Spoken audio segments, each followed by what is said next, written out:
아버지의 범죄를 닮은 아들의 범죄라고 하는 내용으로 말씀을 함께 공부하고자 합니다.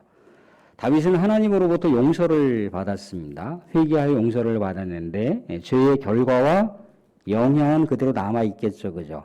사람들에게 끼친 여러 가지 폐해는 남아있다는 겁니다. 그래서 하나님께서 그 폐해에 대해서 징계의 상황을 남겨놓으셨어요.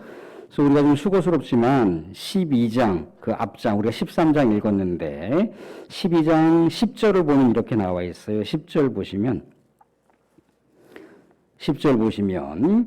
이제 네가 나를 업신여기고 햇사람 우리아의 아내를 빼앗아 내 아내로 삼았은즉 칼이 내 집에서 영원토록 떠나지 아니하리라 하셨고, 죄에 대한 영향과 결과가 어디로 흘러가겠습니까?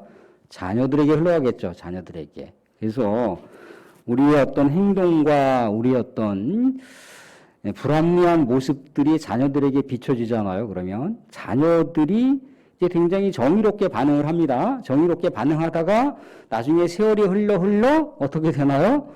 부모가 행했던 나쁜 행동들을 자녀가 그대로 답습을 한다는 거예요. 이 죄악의 영향입니다. 죄악의 결과라는 거예요.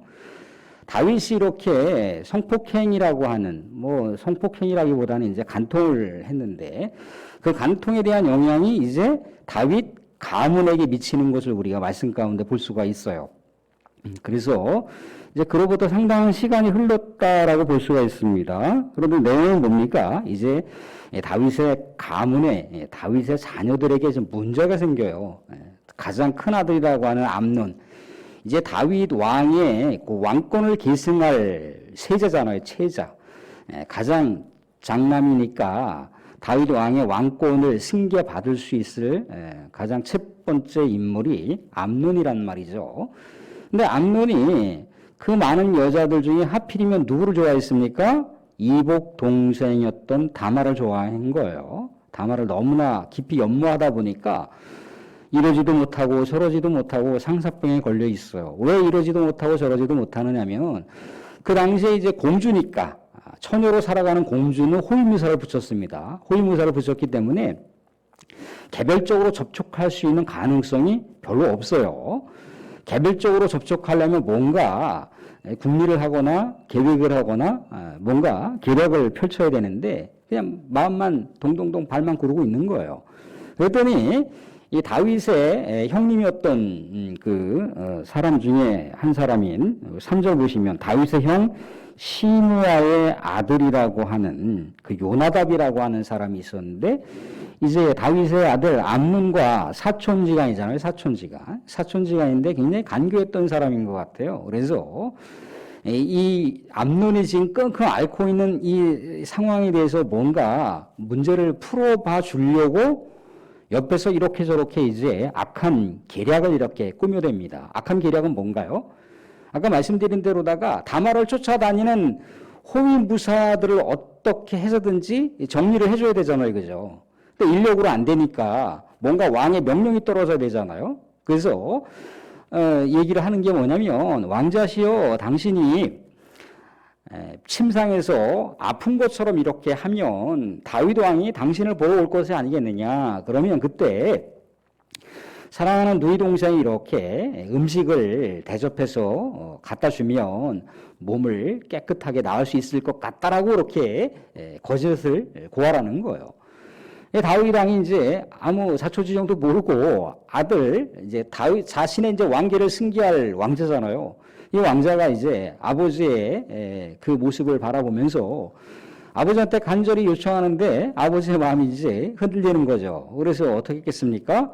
이 암논이 요청한 대로다가 공주를 통해서 이제 먹을 음식과 과자나 그런 것들을 접대할 수 있도록 그렇게 했어요. 그랬더니 이제 암논이 또 하나 이제 꾀를 부린 게 이 공주를 쫓아다니는 모든 사람들을 다 떠나게 했습니다. 공주만 남으라는 거예요. 공주만 남아서 자기 침상에 들어와 과자를 먹을 양식을 먹여주면 내 몸이 굉장히 쾌활해질 것 같다라고 그렇게 얘기를 하더라는 거죠. 딱 보니까 이 다말이라고 하는 이 이복 여동생이 보니까 이 오빠의 눈빛이 상해한 거예요. 오빠의 눈빛이 자꾸만 욕정에 불타 있는 것 같은 그런 눈빛을 보니까 뭔가 지혜롭게 대처를 하는 거죠. 그래서 암논이 겁탈을 하려고 딱 시도를 하고 있는데 다말이라고 하는 동생이 뭐라고 지금 상황 대처를 하고 있느냐면 오늘 말씀 가운데 이렇게 나와 있습니다. 11절에 보시면 11절 13장 11절 보시면 그에게 먹이려고 가까이 가지고 갈 때 암논이 다말을 붙잡고 다말에게 이르되 나의 누이야 와서 나와 동침하자 하는지라. 그랬더니 이제 12절 13절에 다말이 이렇게 대처를 하고 있습니다. 굉장히 지혜롭게 대처를 한 거죠. 12절 보시면 12절 같이 한번 읽어볼까요? 12절 같이 시작. 그가 그에게 대답하되 아니라 내 오랍 나를 욕되게 하지 말라. 이런 일은 이스라엘에서 마땅히 행하지 못할 것이니 이 어리석은 일을 행하지 말라. 내가 이 수치를 지니고 어디로 가겠느냐. 너도 이스라엘에서 어리석은 자 중의 하나가 되리라. 이제 청하건대 왕께 말하라. 그가 나를 내게 주기를 거절하지 아니하시리라. 이렇게 얘기를 했더라는 거예요.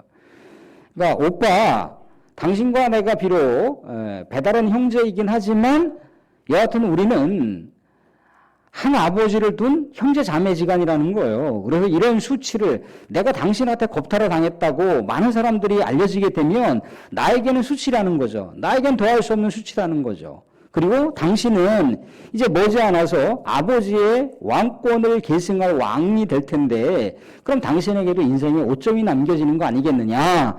잘 생각해봐라. 정신 차리십시오 오빠 라면서 뭔가 이성적인 판단 기능을 할 수 있도록 그렇게 강력하게 지금 진언을 고하고 있습니다. 그랬더니 뭐예요? 이 여동생이 이야기한 것에 대해서 암논이 자신의 유격을 이기지 못하고 어떻게 합니까? 여동생 다말을 겁탈을 해버렸어요. 겁탈을 해버렸다는 겁니다. 겁탈을 하니까 어떻습니까? 이 다말을 사랑했던 그 연모하는 마음이 이제 갑자기 연모하는 마음이 아니라 증오의 마음으로다가 이미 미움의 감정으로다가 이제 사태가 완전히 바뀌어버렸어요. 그래서 15절에 그리하고 암논이 그를 심히 미워하니 이제 미워하는 미움이 전에 사랑하던 사랑보다 더한지라. 암논이 그에게 이르되 일어나라 가라 일어나 가라 하니 16절에 이렇게 얘기하고 있습니다. 다말이 그에게 이르되 옳지 아니하다. 나를 쫓아보내는 이 큰 악은 아까 내게 행한 그 악보다 더하다 하되 암논이 그를 듣지 아니하고. 당시에 한 집안의 그 왕가이긴 하지만 근친상간에 대해서 율법에 대해서 어떻게 얘기하고 있는지를 우리가 살펴볼 수가 있습니다. 우리 수고스럽지만 구약성경 178쪽에 여기 13장을 표시해 놓으시고 일단 레위기 20장 17절을 가볼게요. 구약성경 178쪽입니다. 178쪽에 레위기 20장 17절을 보겠습니다. 레위기 20장 17절입니다. 찾으셨나요? 20장 17절을 한번 볼게요. 20장 17절 제가 읽어드리겠습니다. 20장 17절 보시면 누구든지 그의 자매 곧 그의 아버지의 딸이나 그의 어머니의 딸을 데려다가 그 여자의 하체를 보고 여자는 그 남자의 하체를 보면 부끄러운 일이라 그들의 민족 앞에서 그들이 끊어질지니 그가 자기의 자매의 하체를 범하였은즉 그가 그 죄를 담당하리라. 근친상간이라고 하는 건 엄청난 죄라고 하는 것을 보여주고 있어요. 아예 그 대가 끊어질 것이라고 하는 말하면 공동체로부터 단절될 것에 대한 경고의 메시지가 강력하게 나와 있더라는 거예요. 그리고 또 한 곳에 찾아보겠습니다. 304쪽인데요. 304쪽에 신명기 27장입니다. 구약성경 304쪽에 신명기 27장 22절입니다. 신명기 27장 22절 신명기 27장 22절입니다. 구약성경 303쪽쯤에 있습니다. 신명기 27장 22절에도 보면 이렇게 나와 있어요. 그의 자매 곧 그의 아버지의 딸이나 어머니의 딸과 동침하는 자는 저주를 받을 것이라 할 것이요 모든 백성은 아멘 할지니라. 저주를 받는다는 거예요.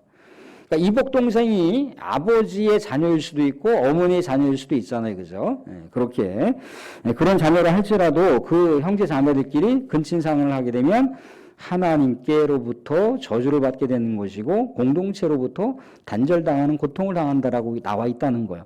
그러니까 한마디로 말하면 근친상간은 안 돼, 이렇게 율법에 돼 있단 말이죠. 안 되는데 어떨 때 가능하다는 겁니까? 근친상간이 이미 벌어지면 고대 사회에서 여자는 정말 인생이 멸망당하는 것과 같은 고통을 그가 감수를 해야 되는 거예요.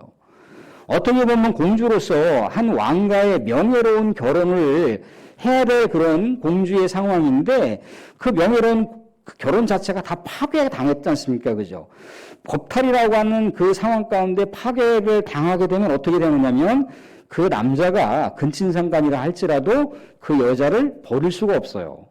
그러니까 고대 사회에서 지금같이 뭐 근친상간이라고 하는 게 철저한 고대 사회가 아니란 말이죠. 그죠?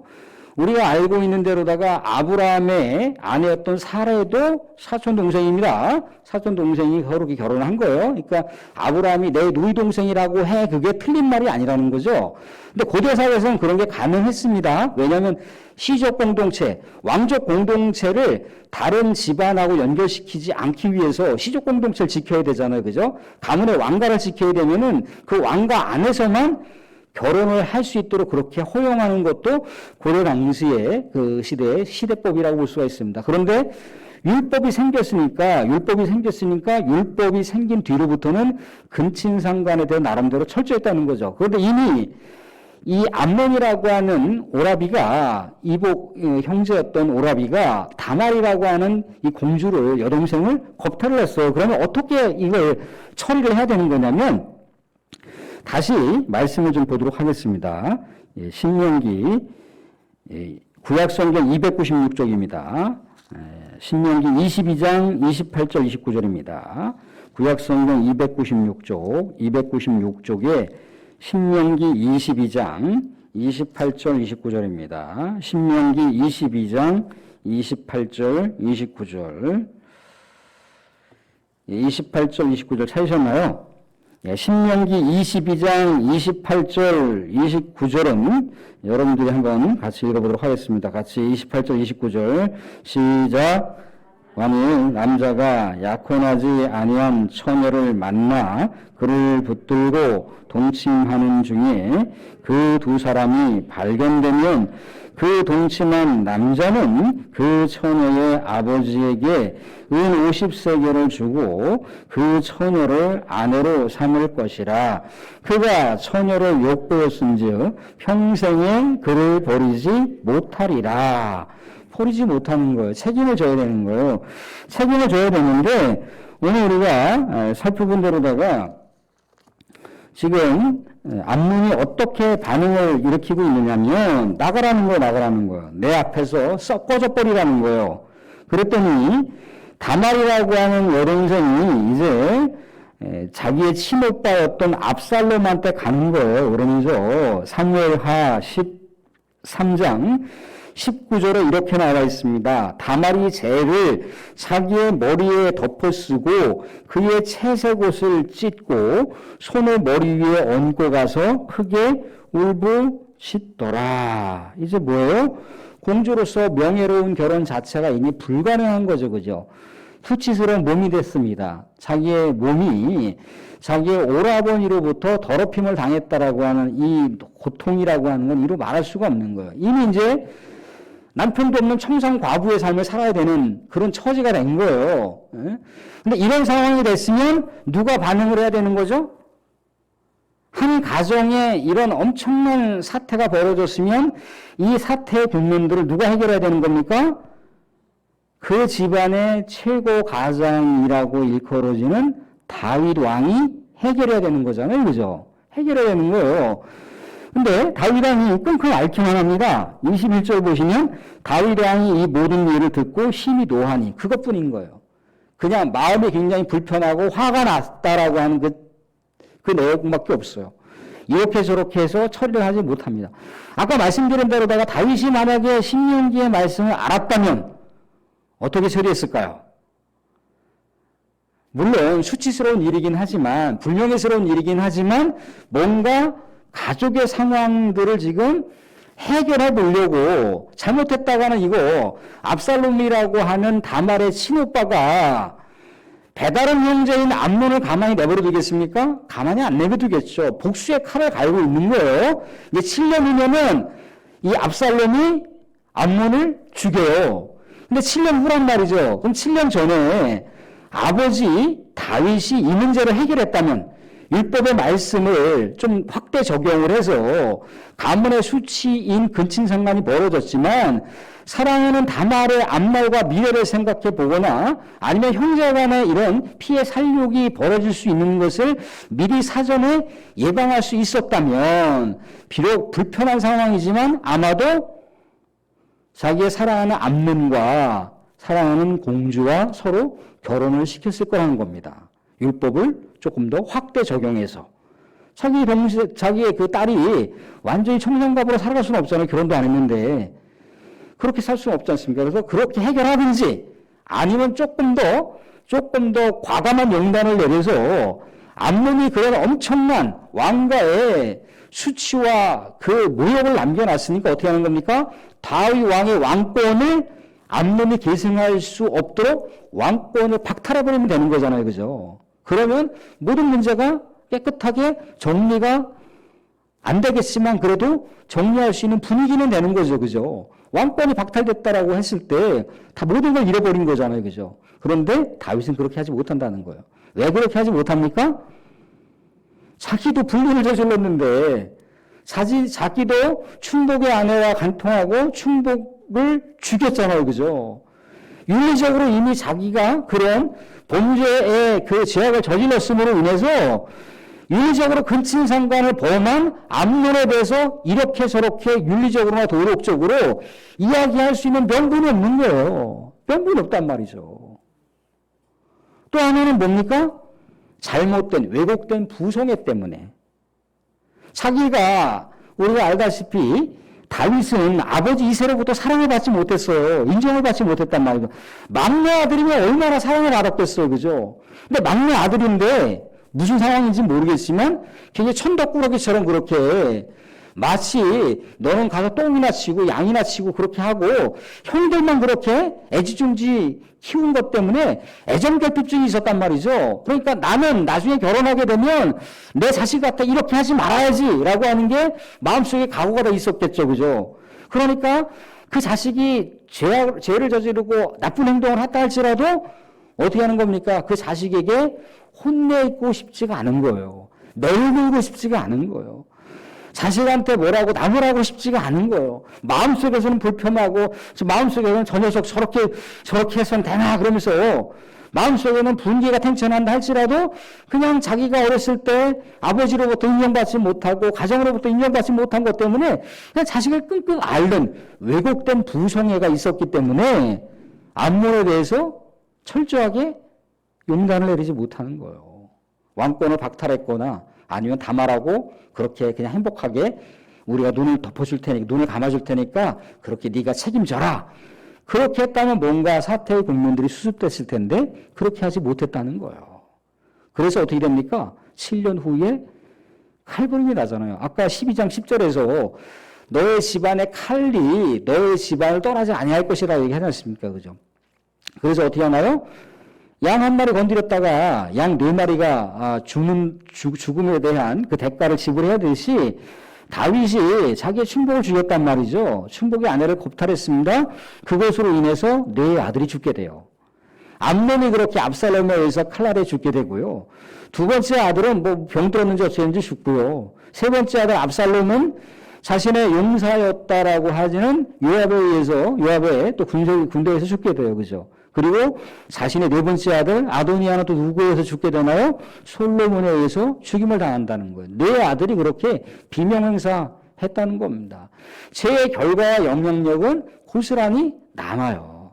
그러니까 우리가 말씀 가운데 십경에 보면 하나님의 말씀을 청종하는 자들 그 후세대까지 천대만대 영향을 받을 거라고 얘기하고 또 그 아들의 저주가 3대까지 4대까지 이른다라고 얘기하잖아요. 그죠? 하나님이 진짜 그렇게 저주를 퍼붓는 게 아니라 부모가 지은 죄와 죄의 영향이 물려진다는 거예요.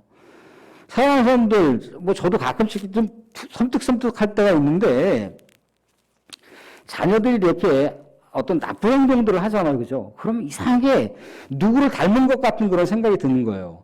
아, 내가 저런 행동을 예전에 했던 것 같은데 이게 스스로를 돌아보면 야, 내가 했던 행동을 이렇게 닮아가는 거구나. 좋은 모습을 닮아가면 좋은데 나쁜 모습을 닮아가는 그 모습을 볼 때는 섬뜩한 느낌이 들지 않습니까? 그럼 뭐예요? 내가 의식하고 있든지 의식하고 있지 못하든지 간에 자녀는 다 부모의 말과 행동과 표정을 배운다는 거예요. 눈빛으로도 배우고요. 손으로도 배우고요. 말로도 배우고요. 다 배우는 거예요. 알게 모르게 이 다윗의 범죄한 모습을 큰아들인 장남이 그대로 답습하고 있는 닮은 꼴의 그 모습을 우리가 볼 수가 있지 않습니까? 그죠? 사랑하는 성도분들, 세상은 그렇습니다. 우리가 이렇게 행동 하나 하는 것, 말 하나 하는 것을 우리가 자녀들에게 좋은 삶의 이정표를 제공할 수도 있고요. 나쁜 악의 전초를 제공할 수도 있습니다. 그래서 어떻습니까? 끊임없이 우리는 회개의 모습을 해야 된다는 겁니다. 우리 스스로 돌봐야 돼요. 근데 다윗과 암몬의 가장 극명한 차이는 뭐죠? 다윗은 하나님 앞에 엎드렸다는 거예요. 하나님 앞에 하나님 내가 잘못했어요 라고 엎드리잖아요. 그죠? 근데 암몬은 자기가 천인공노할 죄를 저질렀는데도 불구하고 반성의 기미가 전혀 없어요. 죄가 죄인지도 분간하지 못할 뿐더러 자기가 한 행동이 여동생의 인생을 망쳐버렸고 아버지의 명예를 실추해버렸고 왕가의 모든 가문을 욕보였다라고 하는 그런 느낌이 별로 없는 거예요. 느낌이 없는단 말이에요. 그러니까 말하자면 죄 지은 것에 대한 지금 여러 가지 양심이 마비가 되어 있단 말이죠. 우리 그런 모습을 볼 수 있어요. 왜 우리가 다윗이 왜 위대하다라고 얘기하는 겁니까? 자기의 죄에 대해서 꼬꾸라뜨리고 하나님 앞에 부복하며 잘못했다라고 용서를 구한다라고 하는 거. 그거는 골리앗을 때려 눕혔던 것보다 더 엄청난 거예요. 엄청난 거. 자기의 죄를 그렇게 하나님 앞에 실토할 수 있다라고 하는 것은요. 양심이 살아있다는 것이고 하나님 앞에서 철저하게 자신이 아무것도 아닌 존재라고 하는 것을 알 때 가능하다는 거죠. 사랑하는 우리는 이렇게 때로 살아가다 보면요, 작은 죄를 짓거나 누구에게 이렇게 내가 생각할 때는 그 상대방에게 크게 뭐 죄를 끼친 것 같지 않은데 상대방이 상처를 당했다고 아프다고 그럽니다. 그런 얘기를 내가 간접적으로 들을 수도 있잖아요. 그러면 잠 편안하게 오십니까? 잠이 잘 안 와요, 그죠? 왜 그렇습니까? 우리가 하나님의 형상을 입은 존재들이기 때문에 그렇습니다. 하나님의 영이 우리 안에 있기 때문에 우리가 잠을 못 자는 거예요. 그래서 그걸 어떻게든지 풀어보려고 하고 어떻게든지 해결해 보려고 해야 되잖아요. 그럴 때 두 다리 뻗고 잠 편하게 잘 수 있지 뭔가 해소가 안 되고 해결이 안 되면 밤새도록 잠 못 주무시고 끙끙 앓으시는 분이 있잖아요. 얼마나 영적으로 영민하신 분들입니까? 얼마나 양심이 칼처럼 살아있잖아요. 그죠? 그래서 우리 믿음의 백성들은요, 하나님이 살아계시고 또 하나님 앞에 우리가 늘 언제나 우리의 삶을 돌아보고 반추하고 또 회개하고 또 말씀을 보면서 우리의 앞날을 다시 조명받고 그렇게 하게 됐을 때 우리의 삶이 하나님께서 바라보시는 합당한 인생의 여정길을 갈 수가 있다는 겁니다. 사랑하는 성도님들, 우리의 모든 행동 하나하나가 우리의 후세대에게 영향을 끼칠 수 있다라고 하는 것을 우리가 영민하게 기억하시고 항상 언제나 하나님 앞에 깨어있는 신실한 믿음의 백성으로 혹여라도 내가 지은 죄 알든지 모르든지 하나님 앞에 늘 언제나 부복하며 하나님 예수 그리스도의 보혈로 씻어주시고 새 마음 주십시오 하면서 다시 우리 하나님께 살아있는 선명한 깨어있는 신실한 믿음의 자녀로 살아있는 양심인으로 살아갈 수 있는 저와 여러분들이 될 수 있기를 주님으로 축원드립니다.